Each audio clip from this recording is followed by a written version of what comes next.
ব্রট to you by V-Guard, co-powered by Sensodyne ও ভিমল বলো কথা কেশরী। তৃণমূল নেত্রীর প্রচারে, দলের সুপ্রিমোর প্রচারে নেই তৃণমূল বিধায়কই। সুজাপুরের বিধায়ক আব্দুল গনিকে মঞ্চে দেখতে না পেয়ে বেজায় ক্ষুব্ধ মমতা বন্দ্যোপাধ্যায়। সুজাপুরের বিধায়ককে দায়িত্ব থেকে কার্যত সরিয়ে দিলেন সুপ্রিমো। আমি ভুল স্বীকার করছি এই কারণে যে বিধানসভা ইলেকশনে আপনারা গনি সাহেবকে জিতিয়েছিলেন, আমরা তাকে ওয়াকফ বোর্ডের চেয়ারম্যানও করেছি মালদাকে মর্যাদা দিয়ে, কিন্তু তিনি এলাকায় আসতে সময় পান না। দলের বিধায়কের জন্য ক্ষমা প্রার্থী খোদ তৃণমূল নেত্রী। রবিবার মালদা দক্ষিণের প্রচারে সুজাপুরে যান মমতা বন্দ্যোপাধ্যায়।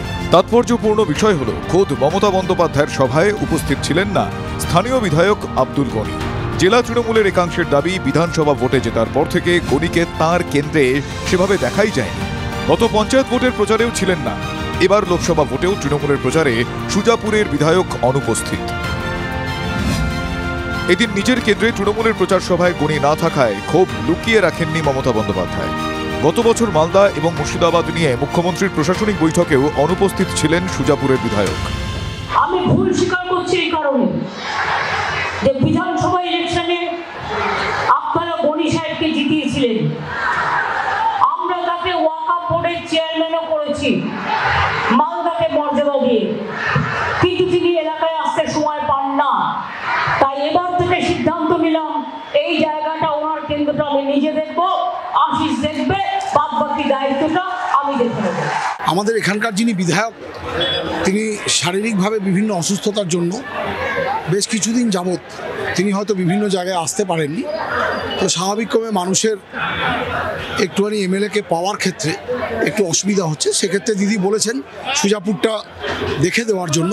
লোকসভা নির্বাচনের কোনো প্রচারেই তাকে পায়নি তৃণমূলের নেতা কর্মীরা। এই নিয়ে ক্ষোভ বিক্ষোভ কিছু কম নয়। বারবার তৃণমূল সুপ্রিমো মমতা বন্দ্যোপাধ্যায়ের কাছে অভিযোগও জানিয়েছেন তৃণমূলের প্রথম সারির নেতারা। দলনেত্রীর তীব্র ভৎসনার মুখে পড়লেও আব্দুল গনির দাবি, তিনি বিধায়ক হিসেবে যথেষ্ট কাজ করেছেন। পার্টিশন হওয়ার পর থেকে যতগুলো এমএলএ হয়েছে তারা সকলের কাজ মিলিয়ে দেওয়া হয়েছে, তার থেকে আমি বেশি করেছি already. At the request of the CM, I became MLA. I mean, not that I was very much interested. আমি ইন্টারেস্টেড ছিলাম না, উনি আমাকে করেছিলেন, হয়েছি।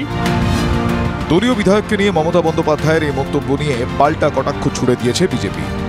ডেলি ক্ষমা চান, আবার ভোটের সময় বলেন আমার 42 জনই প্রার্থী, আবার যখন চোররা ধরা পড়ে তখন পার্থদা সব করেছে আমি জানতাম না, শাহজাহান যে সব করতো আমি জানতাম না। এগুলো ড্রামা, ওনার কোনো কথা লোক বিশ্বাস করে না।